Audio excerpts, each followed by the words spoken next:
Au nom du Père et du Fils et du Saint-Esprit. Le Seigneur soit avec vous.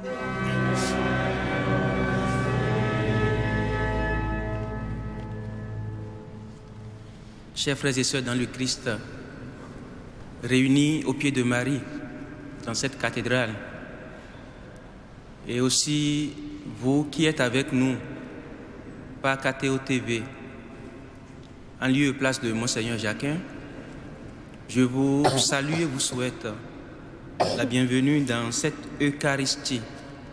Aujourd'hui, nous célébrons la mémoire de Sainte Lucie. Elle était martyre et vierge. Elle a préféré suivre son Seigneur. Elle a préféré se laisser tuer pour continuer toujours de demeurer fidèle à son Dieu.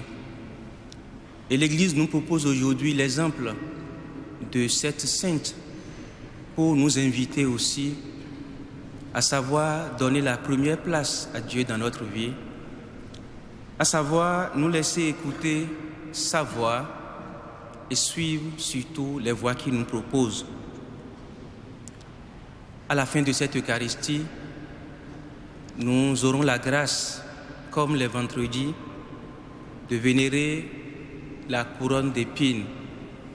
Cette couronne d'épines qui nous rappelle l'amour du Christ à l'œuvre encore parmi nous, à l'œuvre encore dans le monde, ce Christ qui se donne à nous entièrement. Confions-nous à la miséricorde de Dieu. Je confesse à Dieu Tout-Puissant. Je reconnais devant mes frères que j'ai péché en pensée, en parole, par action et par omission. Oui, j'ai vraiment péché. C'est pourquoi je supplie la Vierge Marie, les anges et tous les saints, et vous aussi mes frères, de prier pour moi le Seigneur notre Dieu. Que Dieu Tout-Puissant nous fasse miséricorde, qui nous pardonne nos péchés et nous conduise à la vie éternelle.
Prions le Seigneur. Permets-nous, t'en prions, Seigneur, que l'intercession de Sainte Lucie ranime notre ferveur, afin que nous puissions chanter aujourd'hui son martyre et contempler sa gloire auprès de toi. Par Jésus-Christ, ton Fils, notre Seigneur et notre Dieu, qui vit et règne avec toi dans l'unité du Saint-Esprit, un seul Dieu pour les siècles des siècles.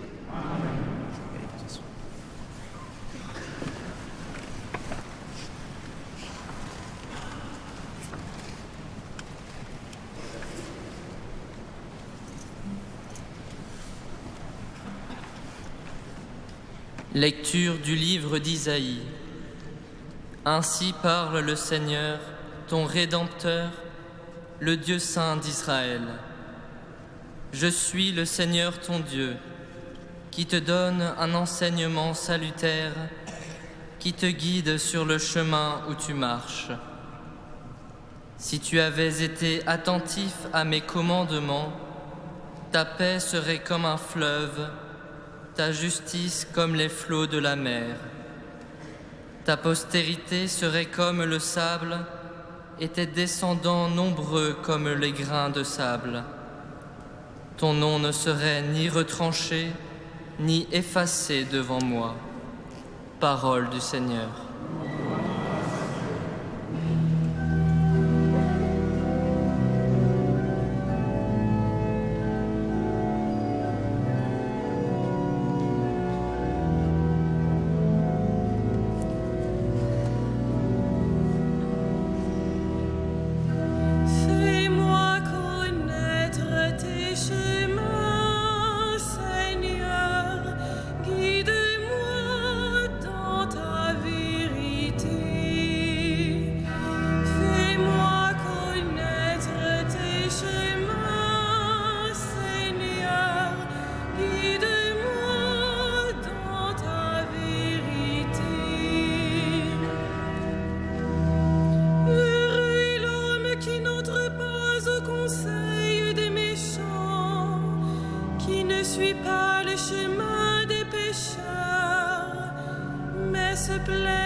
Ils sont comme la paille balayée par le vent. Le Seigneur connaît le chemin des justes, mais le chemin des méchants se perdra. Fais-moi connaître tes chemins, Seigneur, guide-moi dans ta vérité.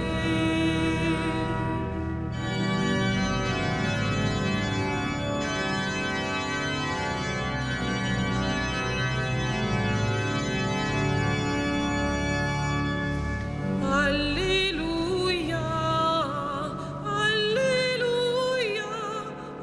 Alléluia,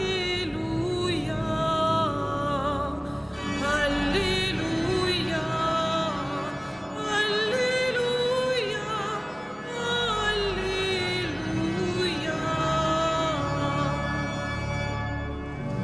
Le Seigneur vient, allez à sa rencontre. C'est lui le prince de la paix. Alléluia, Alléluia, Alléluia.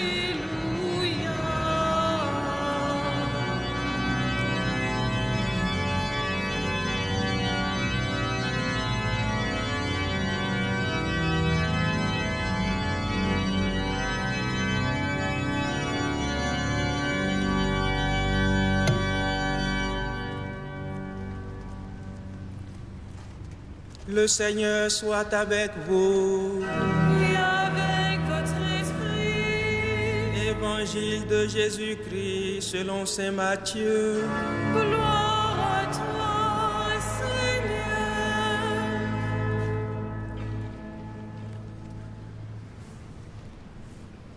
Jésus déclarait aux foules: à qui vais-je comparer cette génération? Elle ressemble à des gamins assis sur les places qui en interpellent d'autres. Nous vous avons joué de la flûte et vous n'avez pas dansé. Nous avons entonné des chants de deuil et vous ne vous êtes pas frappé la poitrine. Jean-Baptiste est venu, en effet, Il ne mange pas, il ne boit pas, et l'on dit, c'est un possédé. Le Fils de l'homme est venu, il mange et il boit, et l'on dit, c'est un glouton et un ivrogne, un ami des publicains et des pécheurs. Mais la sagesse de Dieu se révèle juste à travers ce qu'elle fait. Acclamons la parole de Dieu. Louange à toi, Seigneur Jésus.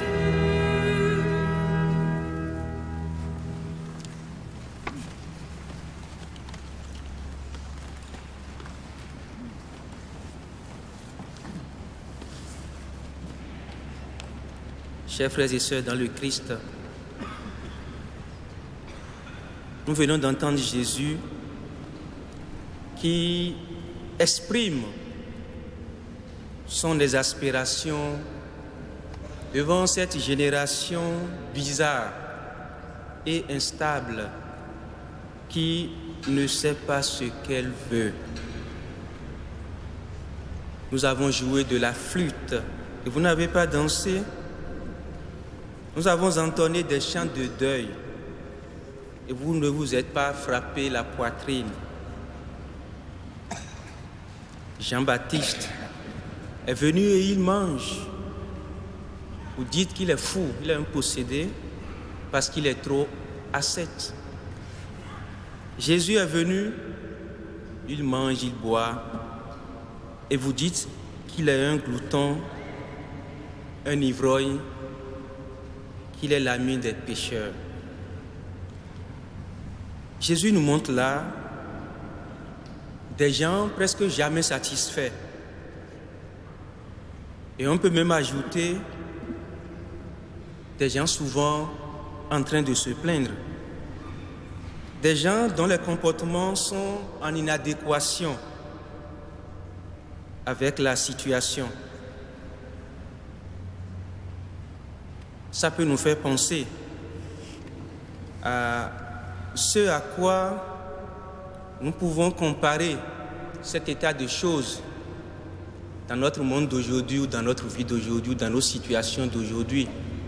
Voilà, on peut se dire, voilà une génération où quand il fait très chaud ou quand il fait chaud, elle se plaint et recherche du froid.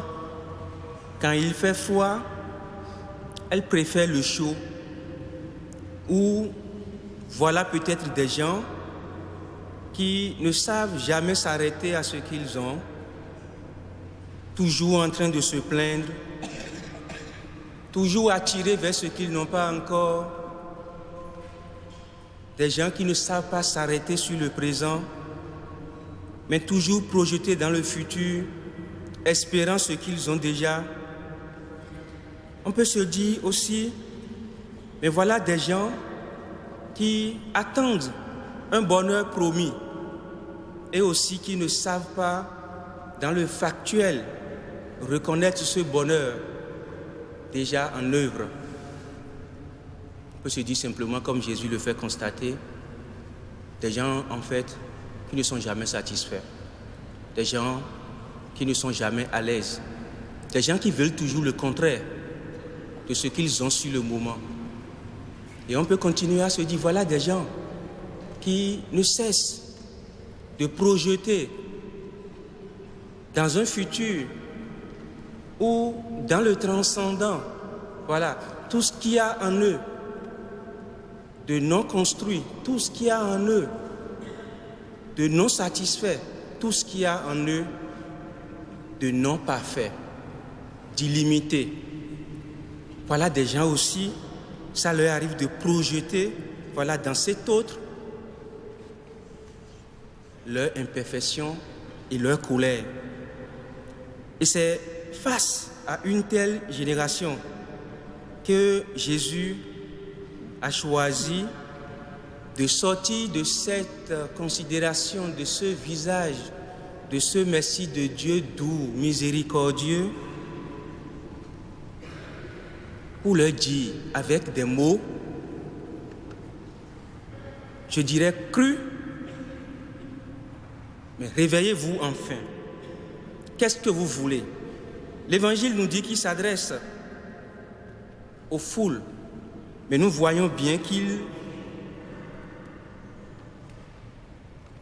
parle spécifiquement à ces gens-là qui étaient les pharisiens et les docteurs de la loi, c'est-à-dire à ces gens-là qui ont choisi Dieu, à ces gens-là qui visiblement manifestent leur conviction, leur choix de ce Dieu. Alors, ils dénoncent leur position du moment qui est incompréhensible, qui est injuste et qui est anormale. Ces gens, en effet, attendaient un Messie qui doit leur apporter le salut, qui doit les débarrasser de cette oppression de l'ennemi, qui doit leur donner enfin ce que Dieu leur a promis, la paix, vivre heureux sur une terre où coule le lait et le miel. Et Jésus-Christ leur dit, mais ouvrez vos yeux, vous avez le salut là devant vous, vous avez le Messie là, qui est la sagesse de Dieu, mais vous ne le reconnaissez pas. Comme il est là dans le présent, vous ne le reconnaissez pas, vous continuez à le rechercher dans un futur. Mais voilà qu'il est déjà là, ouvrez vos yeux.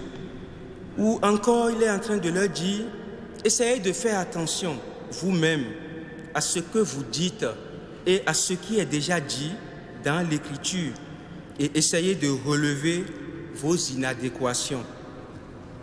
Je crois, chers amis, qu'en ce temps de l'Avent, où nous avons commencé une nouvelle année liturgique, avec bien sûr une nouvelle vie dans le Seigneur, en ce temps d'espérance, où nous sommes censés tous et toutes être enceintes de Jésus-Christ pour le faire naître au monde à Noël, je voudrais en ce temps focaliser simplement notre méditation de ce soir autour de cette interpellation de Jésus.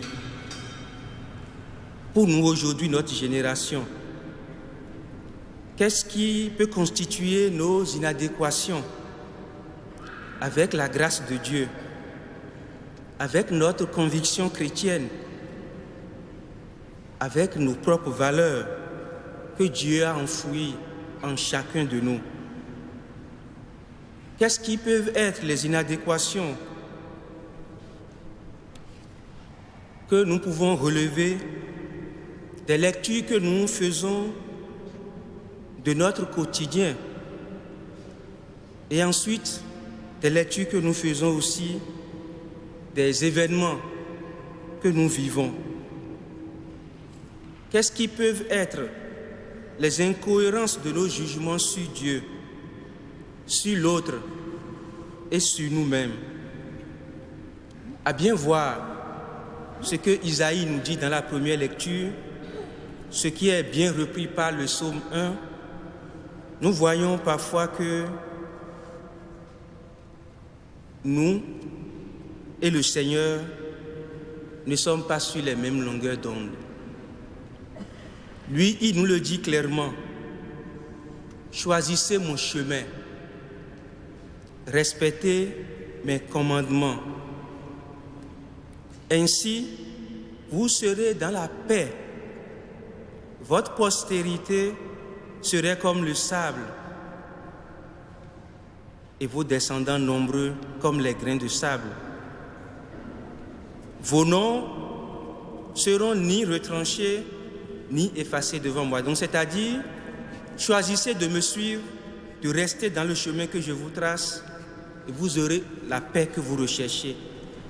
Et le psaume le reprend très bien en nous disant, vous seriez comme un arbre planté près d'un ruisseau qui donne du fruit en son temps et tout ce que vous entreprendriez réussirait. Et nous voyons bien ce schéma dans l'Ancien Testament. Quand le peuple demeure fidèle à Dieu, suit son commandement, il a le bonheur et la paix. Et quand il se détourne de son commandement, alors il tombe sous l'oppression des adversaires. Or, nous, souvent, nous faisons attention à nos désirs, à nos besoins, à ce qu'il nous faut. Et c'est bien souvent juste. Demander à Dieu de nous assurer le bonheur ici-bas, n'est-ce pas ce qu'il nous a promis? Lui demander de nous guérir de notre maladie, n'est-ce pas quelque chose de judicieux? Lui demander de nous arranger notre situation, ou lui demander d'affaiblir la force de nuisance de nos adversaires, n'est-ce pas légitime?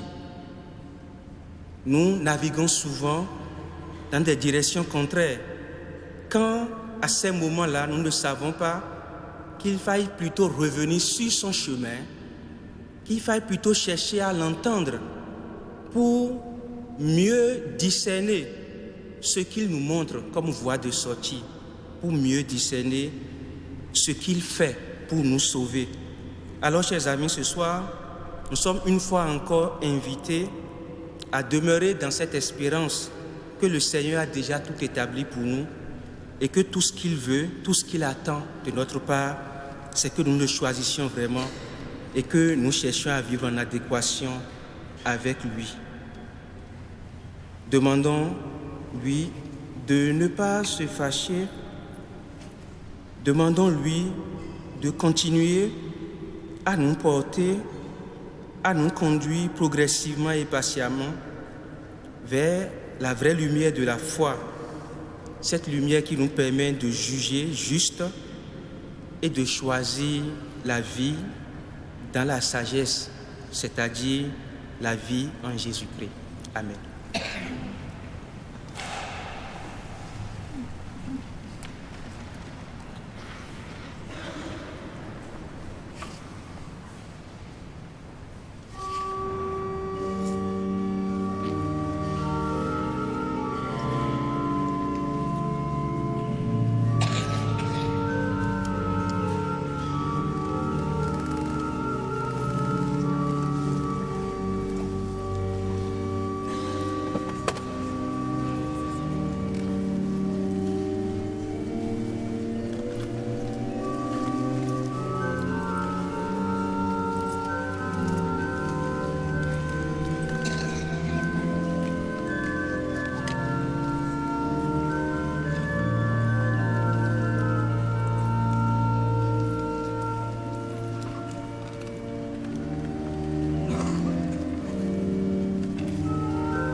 Prions ensemble, frères et sœurs, au moment d'offrir le sacrifice de toute l'Église.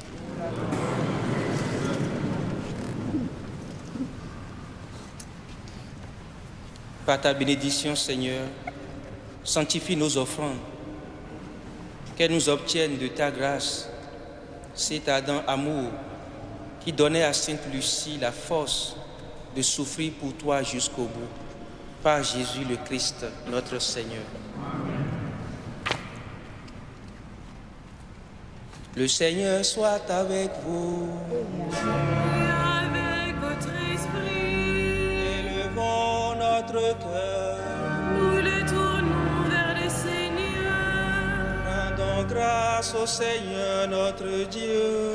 Cela est juste et bon.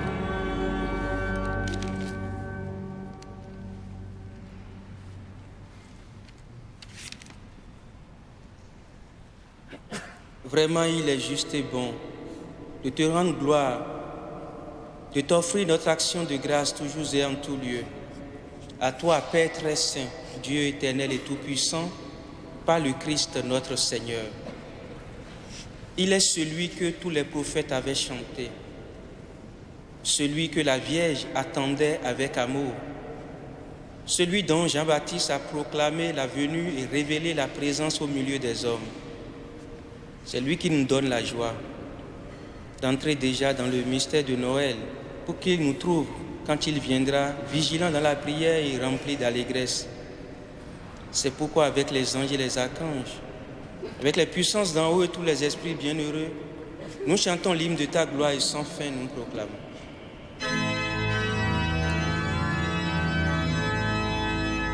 Saint, Saint, Saint, le Seigneur, Dieu de l'univers.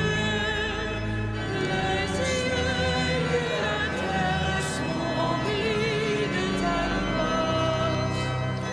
Hosanna au plus haut des cieux. Béni soit celui qui vient au nom du Seigneur. Hosanna au plus haut des cieux.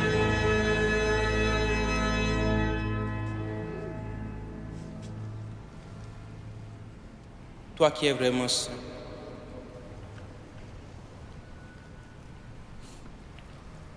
toi notre Dieu, toi qui es la source de toute sainteté, Seigneur, nous te prions, sanctifie ces offrandes en répandant sur elles ton esprit, qu'elles deviennent pour nous le corps et le sang de Jésus le Christ, notre Seigneur. Au moment d'être livré et d'entrer librement dans sa passion, il prit le pain, il rendit grâce, il le rompit et le donna à ses disciples en disant: Prenez et mangez-en tous. Ceci est mon corps livré pour vous.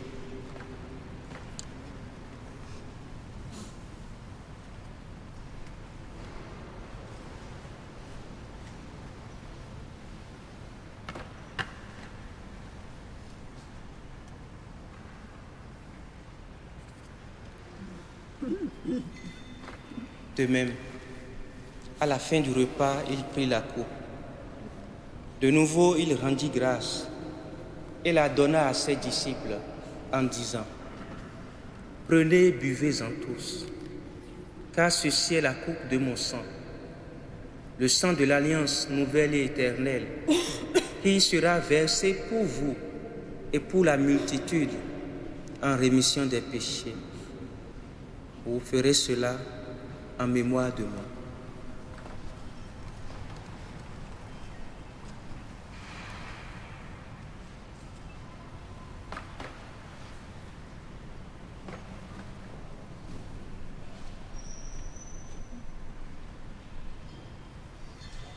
Proclamons le mystère de la foi.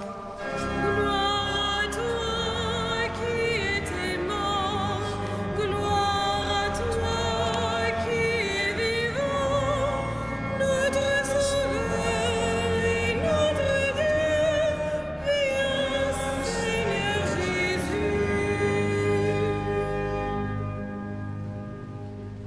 Faisant ici mémoire de la mort et de la résurrection de ton Fils, nous t'offrons, Seigneur, le pain de la vie et la coupe du salut, et nous te rendons grâce, car tu nous as choisis pour servir en ta présence. Humblement, nous te demandons qu'en ayant part au corps et au sang du Christ, nous soyons rassemblés par l'Esprit Saint en un seul corps. Souviens-toi, Seigneur, de ton Église répandue à travers le monde. Fais-la grandir dans ta charité avec notre pape François, notre archevêque André et ses auxiliaires, et tous ceux qui ont la charge de ton peuple. Souviens-toi aussi de nos frères et sœurs qui se sont endormis dans l'espérance de la résurrection et de tous les hommes qui ont quitté cette vie. Reçois-les dans ta lumière auprès de toi. Sur nous tous, enfin, sur chacun de tes enfants qui te prient en ce moment. Nous implorons ta bonté. Permets qu'avec la Vierge Marie, la bienheureuse Mère de Dieu, Saint Joseph, son époux, avec les apôtres et les saints de tous les temps qui ont vécu dans ton amitié, nous ayons part à la vie éternelle et que nous chantions ta louange par Jésus-Christ, ton Fils bien-aimé. Par lui, avec lui et en lui. À toi, Dieu le Père Tout-Puissant, dans l'unité du Saint-Esprit. Tout honneur et toute gloire pour les siècles des siècles.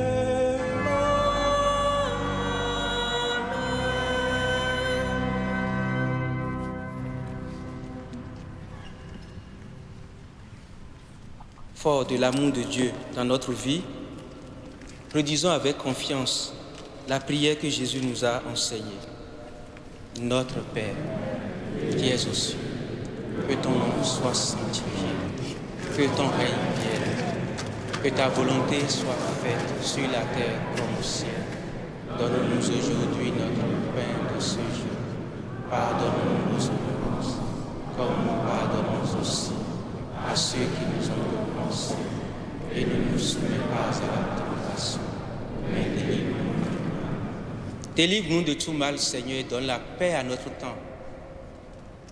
Donne ta paix aux pays en guerre. Mets ta paix dans nos cœurs. Par ta miséricorde, libère-nous du péché. Rassure-nous devant les épreuves. En cette vie, nous espérons le bonheur que tu promets et l'avènement de Jésus-Christ, notre Sauveur. Merci pour toi, Dieu. La puissance et la gloire pour les siècles des siècles. Seigneur Jésus-Christ, tu as dit à tes apôtres, je vous laisse la paix. Je vous donne ma paix.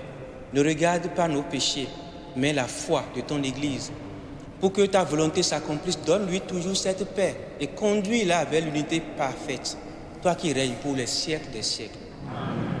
Que la paix du Seigneur soit toujours avec vous.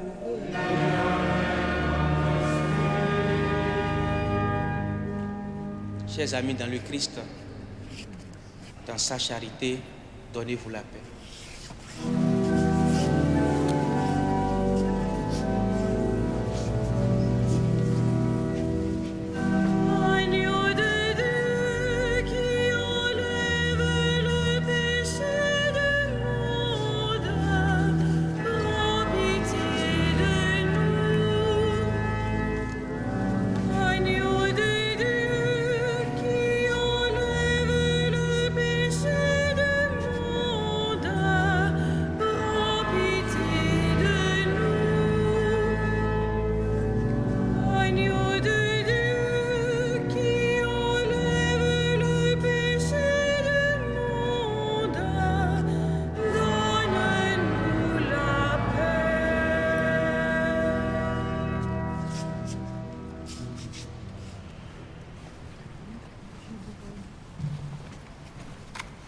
Heureux sommes-nous d'être invités au repas du Seigneur. Voici l'agneau de Dieu qui enlève le péché du monde.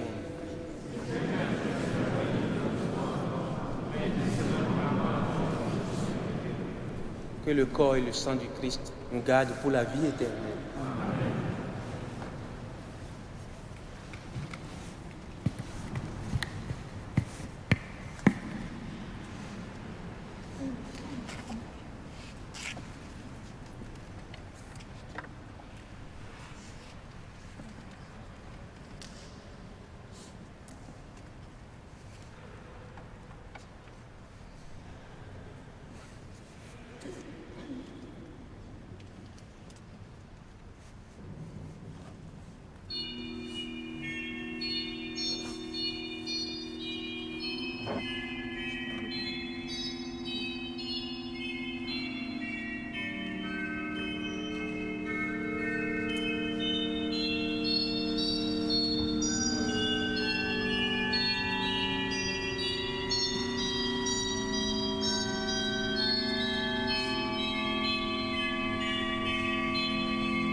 Prions encore le Seigneur.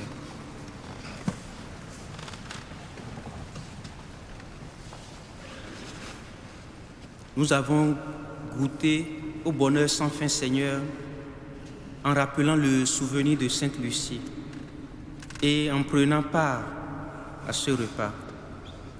Toi qui nous as donné de célébrer tes mystères, rends-nous capables de les accueillir avec générosité par Jésus le Christ notre Seigneur. Amen. Chers amis, à présent, nous allons pouvoir vénérer la couronne, la sainte couronne d'épines. Et pendant notre petit moment de vénération, nous vous en donnerons l'historique.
Nous allons nous asseoir un instant et écouter une lecture spirituelle.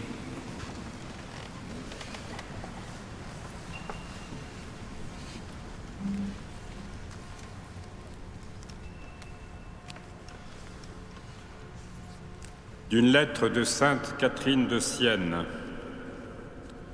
Ô Dieu éternel, souveraine grandeur, quand vint la plénitude du temps sacré, quand vint dans le monde le grand médecin, ton Fils unique, quand l'époux s'unit à l'épouse et la divinité à notre humanité, cette union s'accomplit par Marie, qui la revêtit de son humanité.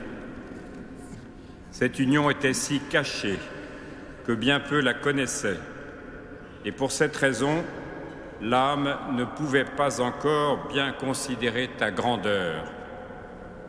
Mais l'âme parvint à la parfaite connaissance de ta charité en la passion du Verbe, parce que, à ce moment, le feu caché dans notre cendre commença à se manifester largement et pleinement en ouvrant son très saint corps sur le bois de la croix.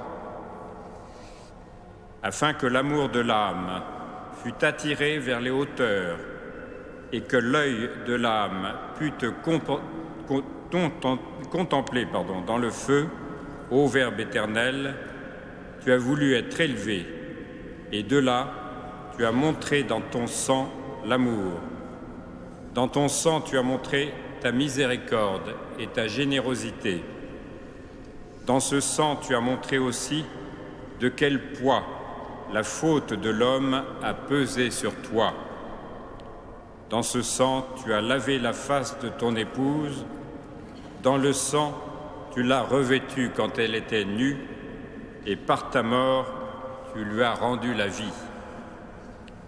Ô passion désirable, mais qui ne peut être désirée ni aimée par ceux qui se désirent, s'aiment encore eux-mêmes.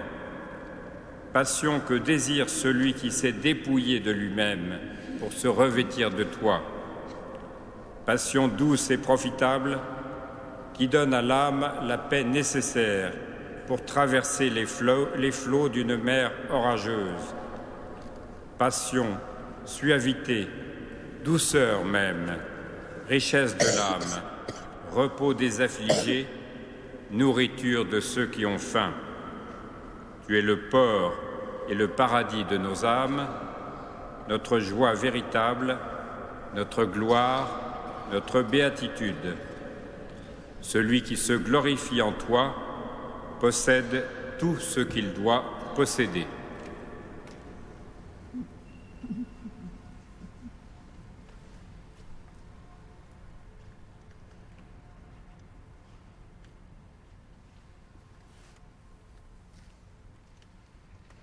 Chers frères et sœurs dans le Christ, pour vous qui êtes habitués à l'ostension ou à la vénération de la couronne d'épines les vendredis soirs, vous en savez l'historique. Pour ceux et celles qui la vénèrent pour la toute première fois, souvenez-vous de ce que Saint Jean disait des soldats romains.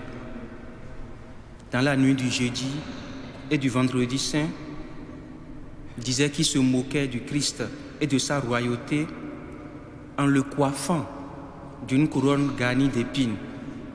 Nous l'avons en Jean 19, verset 12. C'était un symbole dérisoire de sa royauté apparemment vaincue. Les premiers chrétiens ont entouré alors du plus grand respect le bois de la croix et les clous qui fixaient le corps du Christ flagellé et la couronne d'épines.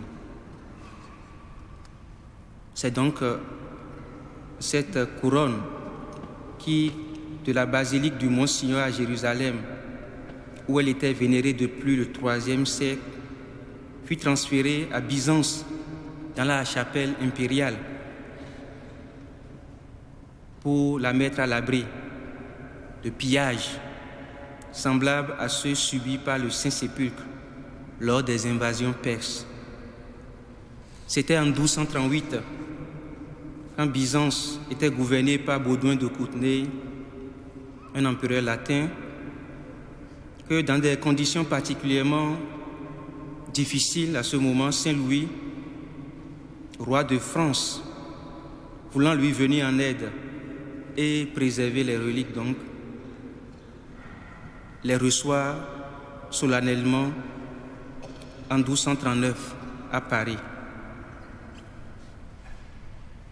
Ce que nous faisons ce soir consiste simplement à saluer Jésus-Christ à travers cet objet qui était au départ un objet d'humiliation, qui a touché sa tête, mais qui est devenu pour nous le signe qu'un amour peut aller jusqu'au bout, qui est devenu pour nous le signe que nous pouvons aussi entrer dans cet amour. Et c'est notre prière de ce soir. Seigneur, tu nous as aimés à ce point, rends-nous capables, nous aussi, de t'aimer et de t'aimer jusqu'au bout.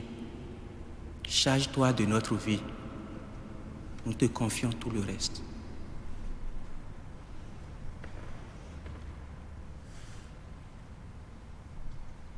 Nous allons garder un petit instant de recueillement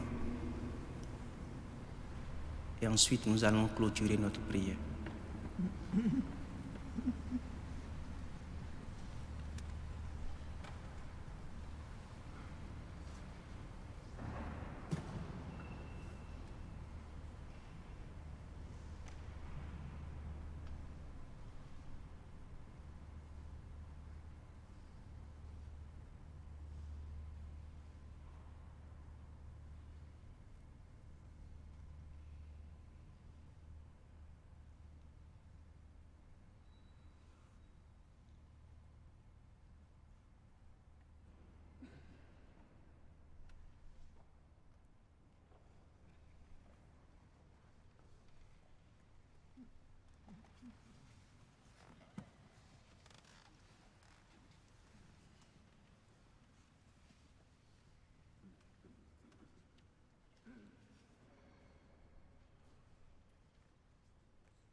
Le Seigneur soit avec vous. Et avec votre esprit. Que Dieu Tout-Puissant vous bénisse, le Père, le Fils et le Saint-Esprit. Amen. Allez dans la paix du Christ. Gloire